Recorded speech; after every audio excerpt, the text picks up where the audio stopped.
تو میری والدہ نے ہم سب بچوں کو نا یہ وظیفہ ہے، ابتسام بھائی کو، اور پھر ابتسام بھائی نے اپنے دوستوں کو، میں اپنے دوستوں کو یہ بتاتا ہوں کہ وہ کہا کرتے تھے کہ بسم اللہ الرحمن الرحیم الف لام میم اللہ لا الہ الا هو الحی القیوم یا واحد یا ذل جلال والاکرام، کہا کرتے تھے اس میں نا اسم اعظم ضرور موجود ہے، تو 313 مرتبہ یہ پڑھ کے جو بھی دعا کی جائے وہ لازماً اسی وقت قبول ہوتی ہے۔ ویسے تو آپ کو پتا دعا کے جتنے بھی نتائج ہیں تو 3 نتائج ہوتے ہیں، وہ ہر دعا اس نتیجے پہ پہنچے بغیر نہیں رہتی، یا فوری قبول ہو جاتی ہے یا آنے والا حادثہ ٹل جاتا ہے یا ذخیرہ آخرت ہوگی، لیکن یہ اس کے لیے ہے جو لوگ یہ سمجھتے ہیں کہ ہماری فوری قبول نہیں ہو رہی، تو اس کے لیے یہ وہ وظیفہ بتایا کرتے تھے۔ اور میں آپ کو حیران کن ایک بات بتاتا ہوں، ہمارے ایک دوست سے ان کی والدہ کو کینسر تھا،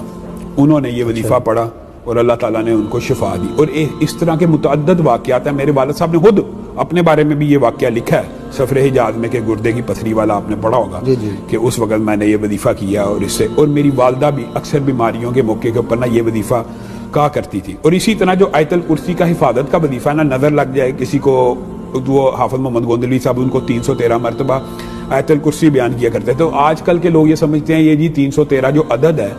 بنیادی طور پہ یہ جو عدد ہوتا ہے نا یہ کثرت کے لیے ہے کہ کم از کم بندہ اتنا پڑھ لے، کم از کم اتنا پڑھ لے، کیونکہ 100 کا عدد تو حدیث سے ملتا ہے نا، تو 313 آپ کو پتا 313 رسول آئے، 313 پیغمبر آئے، طالوت کے لشکر کا جو واقعہ 313 تھے، بدر کے تعداد 313